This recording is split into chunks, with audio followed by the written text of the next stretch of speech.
Un conflicto es una confrontación que surge por diferencias entre dos o más personas. Este desacuerdo puede generar situaciones de tensión, violencia física, psicológica y en casos extremos hasta enfrentamientos armados.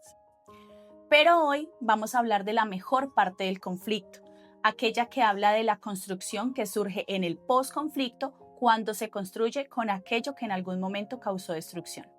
Por eso, hoy contamos con el testimonio de vida de una mujer que logró reinventarse después de la adversidad y que desde su testimonio y su vivencia no solo se reconstruyó a sí misma, sino que utilizó esta vivencia para empezar a generar una construcción en la vida de otras mujeres que atravesaron la misma situación.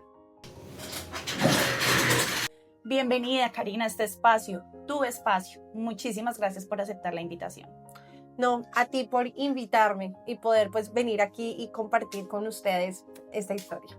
Bueno, yo quiero aprovechar que estás aquí, obviamente la invitación es para que nos hables de tu historia y quiero empezar con la siguiente pregunta y es, cuéntame quién eres, a qué te dedicas. Bueno, mi nombre es Karina Bejarano, actualmente soy docente nombrada en el magisterio. También soy asesora pedagógica de una universidad en la ciudad de Ibagué y me desempeño como CEO de la empresa Gurú Innovación Educativa. Bueno, Karina, como escuchaste al principio de la presentación que hice, el tema que concierne esta entrevista es el tema del conflicto y sé que en tu testimonio de vida tienes una situación muy cercana a esta experiencia, pero que después te reconstruiste. Entonces, empezando, quiero que me cuentes un poquito de tu testimonio de vida, de tu experiencia, de tu vivencia. Bueno, Ángela, para empezar, tengo 34 años y tengo 3 hijas, pero con 2 de ellas viví todo el proceso de lo que es ser madre soltera, pero no solamente madre soltera, sino además una madre víctima de conflicto intrafamiliar, que tuvo que vivir en carne precisamente el horror de lo que fue la violencia física, la violencia psicológica y tener que pasar por todos estos procesos a nivel judicial en los que pedía protección porque incluso temía por mi vida y donde incluso mi salud mental se vio afectada durante un largo tiempo que me llevó incluso a cohibirme, a tener incluso rezagos tanto a nivel de estabilidad emocional como a nivel profesional, pues por todo lo que estaba viviendo. Interesante lo que comentas porque según tu presentación veo que eres una persona que ha estudiado mucho, que se ha preparado mucho, que tiene un nivel intelectual superior y que a veces creeríamos que las mujeres que son víctimas de estas situaciones son mujeres que de pronto han tenido muy pocas oportunidades en la vida y que eso las orilla a vivir este tipo de experiencias y veo que tu caso es totalmente lo contrario. Bueno, yo creo que esto es un cliché y un tabú que se ha fortalecido a lo largo del tiempo y es creer que solamente las mujeres sin estudio pueden llegar a ser víctimas de violencia. Y es que esto no tiene condición social para que realmente seamos enmarcadas dentro de una cultura que sigue siendo muy patriarcal, que sigue siendo muy machista. Si bien es cierto, los índices sí tienden a demostrar que puede existir mayor nivel de incidencia en mujeres de bajos recursos económicos, ¿cierto? Porque no tienen también cómo salir de círculos de violencia o porque de pronto no saben cómo enfrentar diferentes situaciones y viven subyugadas bajo condiciones económicas o bajo condiciones de género. Sí, comprendo perfectamente lo que me estás diciendo porque sí es la situación que desafortunadamente viven muchas mujeres en la actualidad. Pero lo interesante de todo esto es la manera en la que te reinventas y empiezas a desarrollar un proyecto no solo pensado en ti, sino en todas esas mujeres que precisamente vivieron, viven en el presente situaciones parecidas a la tuya. Entonces me gustaría que ya nos adentremos un poquito en esa iniciativa y en el proyecto que estás desarrollando. Bueno, resulta que este proyecto precisamente nace como respuesta a esas vivencias que tuve como mujer, ¿sí? Hay instante particularmente en donde primero siento una vergüenza absoluta de poderle contar a los demás lo que está sucediendo, pero también donde recibo ayuda de una comunidad de mujeres de mi región, de una red que se llama la Red de Mujeres de Ibagué del departamento del Tolima, que si bien es cierto yo consideraba que era solo para mujeres de muy escasos recursos, llega un punto de mi desespero y de no contar con nadie, que es al lugar donde acudo y me doy cuenta que esto no era catalogado para X o Y situación económica, sino que era una red de mujeres que nos apoyaba realmente para poder tomar decisiones y salir de estos círculos. A partir de poderlas conocer, me hago partícipe de las diferentes iniciativas que ellas llevan y me empiezo a dar cuenta que mi historia puede transformarlas y que participar de poder ayudar a otras mujeres también era cómplice incluso de mi propia sanación. Entonces, en medio de este proceso de poder acompañarlas y de trabajar particularmente en el sector del magisterio, empiezo a generar una mayor apertura también a escuchar a las compañeras, colegas, y darme cuenta que no era solamente algo que me sucedía a mí, sino que muchas callábamos y muchas llevábamos en silencio estas historias. Y creo que allí es donde nace una de las principales iniciativas, también porque pertenezco al sindicato de maestros dentro del Tolima, y es que nosotros peleamos montones por nuestros derechos, por los derechos de nuestros niños, pero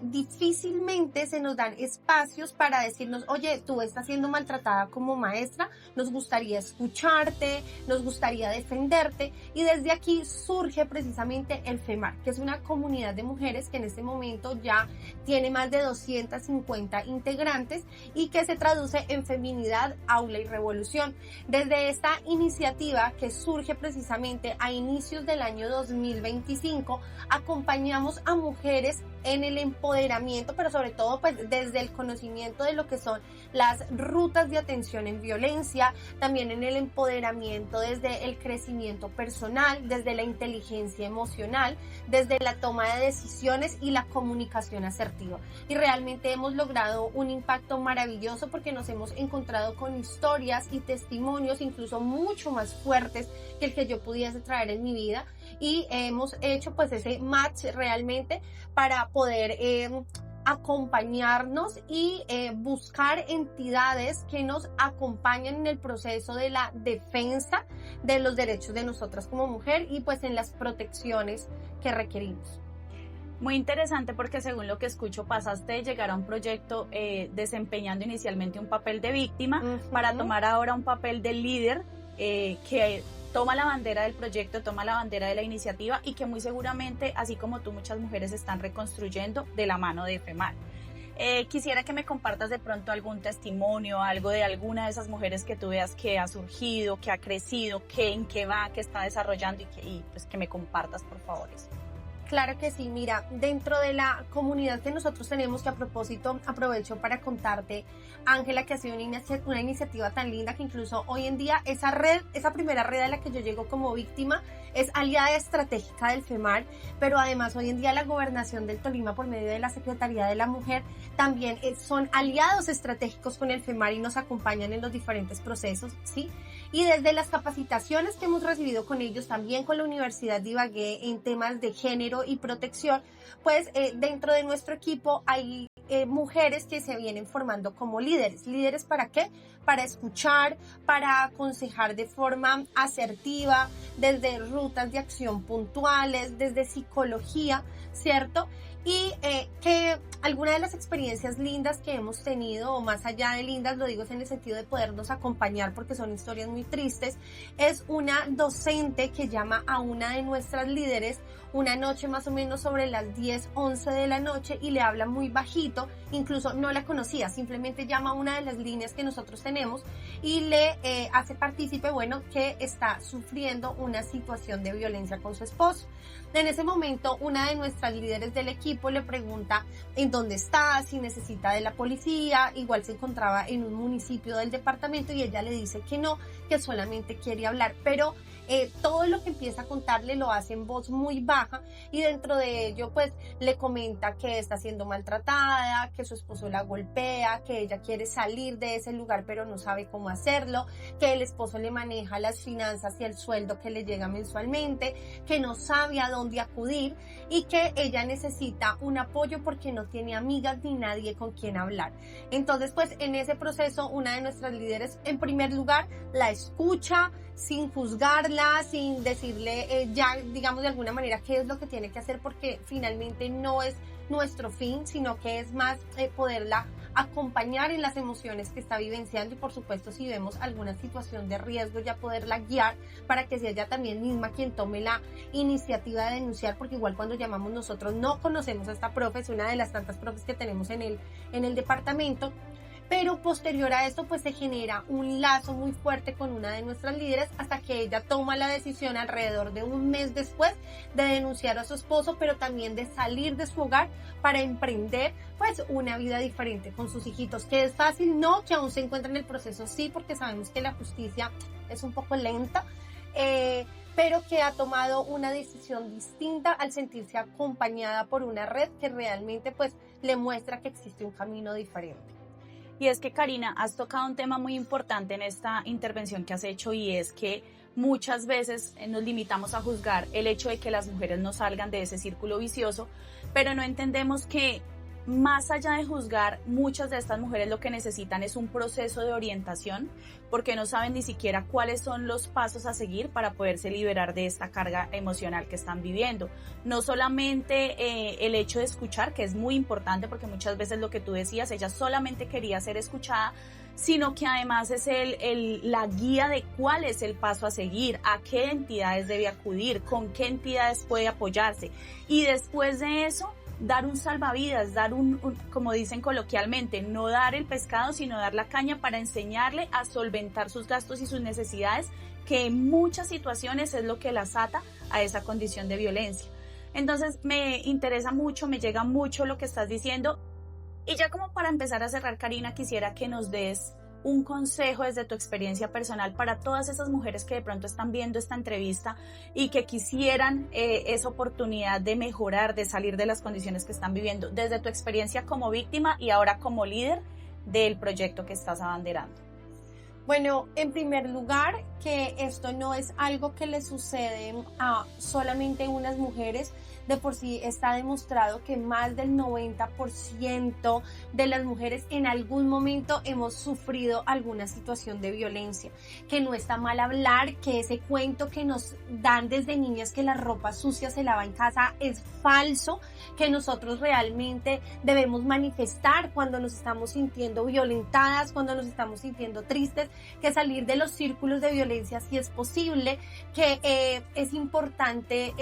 quitarnos esos mitos de la cabeza de que tenemos que estar con el padre de nuestros hijos porque si no somos juzgados por una sociedad, o que no tenemos el derecho de volver a enamorarnos porque nuestro valor cambia seguramente si somos madres. Bueno, eso ya es otro caso de discusión enorme seguramente para otro espacio en el que tengamos, pero a lo que voy con todo esto es que nuestro valor como mujer en ningún momento se pierde si tomamos decisiones distintas a los proyectos que seguramente en algún momento proyectamos construir. Entonces creo que el principal consejo es buscar una comunidad de mujeres, buscar un equipo de apoyo, saber que no estamos solas, que la sororidad es uno de los valores más importantes en este momento dentro de esta feminidad revolucionaria. Y bueno, que sin duda, ya sea a nivel del Tolima o a nivel nacional, en caso de llegar a requerir algún tipo de ayuda o de hablar, el FEMAR, independientemente que sea de docentes, está abierto para cualquier mujer y poderles colaborar tanto a nivel emocional como en las rutas de atención que ustedes pueden tomar con cada una pues de sus situaciones que vienen llevando. Importante ya para cerrar resaltar también el hecho de que una condición de violencia no está sesgada únicamente para las mujeres que tienen una condición socioeconómica inferior o de pronto una educación limitada, sino que como en el caso de Karina, todas, en cualquier condición, podemos llegar a vivir una situación de violencia en cualquier momento de nuestras vidas. Importante resaltar que no importa si tenemos que en algún momento romper una relación y de pronto desdibujar la imagen de una familia perfecta, de una condición económica perfecta, estable y demás, sino que lo que debemos priorizar en este caso es nuestra integridad, la integridad de nuestros hijos, para las que además sometemos a nuestros hijos a este ambiente tan insano, y entender que por encima de todo somos valiosas, somos importantes y tenemos la capacidad de reinventarnos y renacer en cualquier momento de nuestras vidas. Entonces, muchas gracias por acompañarnos en este espacio, muchas gracias, Karina, por aceptar la invitación. Esperamos poder tenerlos con otros temas mucho más interesantes o igual de interesantes, mejor que este, en futuras oportunidades. Que tengan buena noche. Claro que sí. Chao, chao.